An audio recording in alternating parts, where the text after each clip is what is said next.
Fala pessoal, vim falar um pouquinho sobre JSDoc para vocês. Eu tenho usado JSDoc em alguns projetos pessoais e eu tenho gostado bastante. O JSDoc é uma maneira de você documentar seu código de JavaScript. Tá? Ele funciona da seguinte forma: você, toda vez que você tem uma função ou uma classe, enfim, alguma coisa que você queira documentar, você adiciona um comentário em cima, né, da declaração daquele objeto, daquela função, e ele serve para você dizer, por exemplo, o que cada parâmetro que aquela função recebe é, né? Se é uma string, se é um número, se é um booleano, se é um objeto, se é uma lista, o que for, tá? A princípio, ele é feito mais para documentação, mas na prática ele funciona quase como um TypeScript para gente, principalmente em editores modernos, tá? Como VS Code, Atom, IntelliJ, IDEA, enfim. Por quê?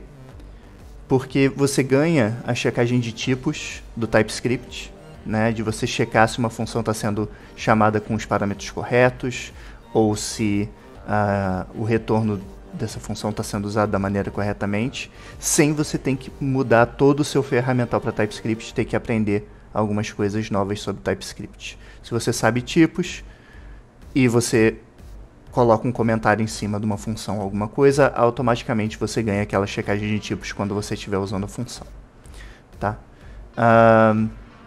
No VS Code em específico, tem que habilitar uma flagzinha lá no settings, eu vou mostrar onde, tá?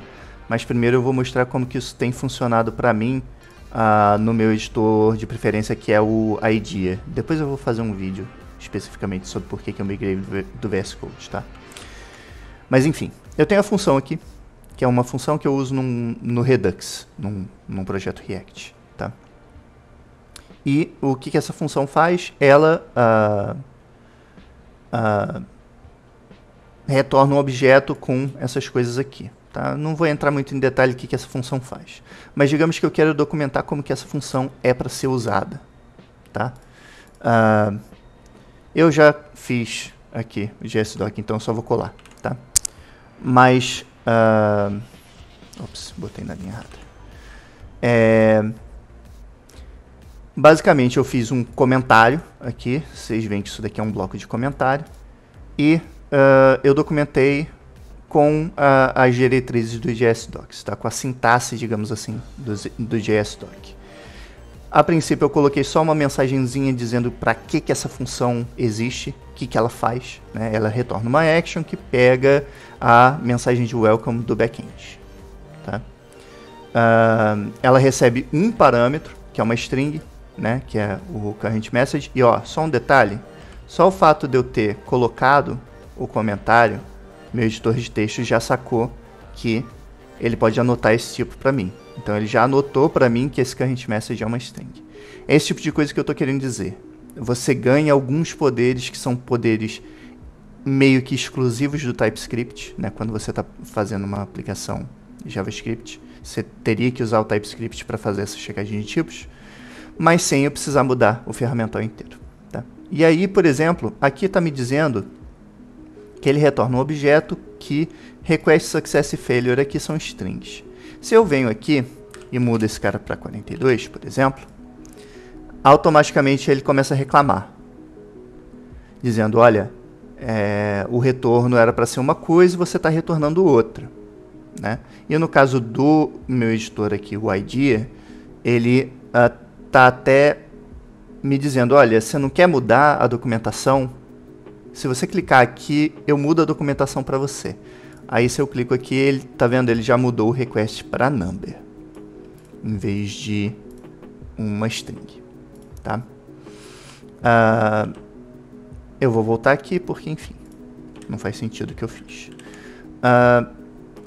E como que isso funciona, por exemplo, no componente que está usando essa função, né? Nos lugares que usam essa função. Eu tenho aqui um componente que, enfim, está usando essa função aqui embaixo no dispatch. Tá vendo que ele está me dizendo, olha, número inválido de argumentos, esperava 1, e não teve nenhum, né?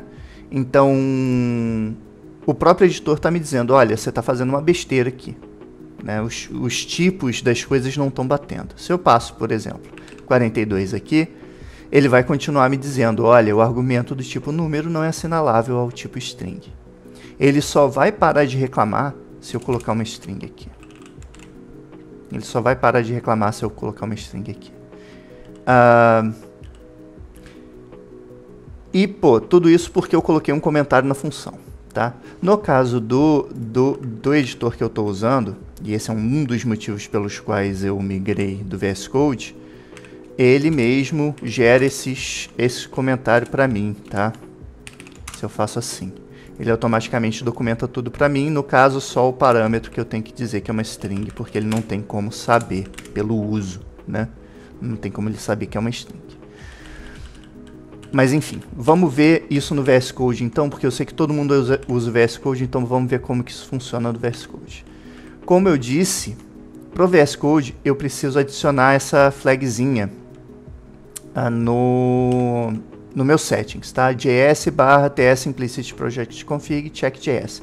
O que isso daqui faz no caso do VS Code? Isso faz com que ele internamente, em vez de usar ferramentas de checagem de JavaScript para o seu código, ele vai usar ferramentas de checagem de TypeScript para o seu código. Então, aqui nas actions, vamos fazer a mesma coisa que eu fiz lá no outro. Se eu mudar aqui para 42, ele automaticamente reclama também. Tipo, o número não é assinalável ao tipo string, né? Só que o VS Code é um pouquinho menos inteligente e ele não me dá a opção de automaticamente mudar a documentação para mim. É possível que tenha um plugin ou outro que eu não tenha descoberto que faça isso, tá? Mas eu também não procurei muito porque eu não tenho usado VS Code. E lá no código, mesma coisa. Ele está me dizendo, olha, esperava um argumento, só não teve nenhum. E se eu passo 42, ele vai dizer o mesmo erro, o argumento do tipo, o número não é assinalável ao tipo string. Novamente, ele só vai parar de reclamar se eu passar uma string. Ok? Então, é isso. Não é tão forte quanto o TypeScript, que nem compila, né? Mas serve não só para você documentar, né? Para você ter aqui a documentação, retorna uma action, que blá blá blá blá blá, como serve para a gente não fazer besteira na hora que a gente estiver fazendo código JavaScript, além da gente ganhar uma documentação de graça. E eu acho que é um preço muito baixo a se pagar, tá? Nem toda função, porque essa função aqui, pô, retorna um objeto com objetos dentro, coisa super complexa. 99% das vezes, essa documentação aqui você vai fazer em, tipo, 2 minutos. E são 2 minutos que muitas vezes te economizam 1 hora de debugar alguma coisa, porque você passou um número e não um string, né? Bom, basicamente era isso que eu tinha para dizer. Tenho algumas ideias para outros vídeos sobre JSDoc. E também tenho uma ideia de fazer o vídeo de por que eu migrei do VS Code, tá?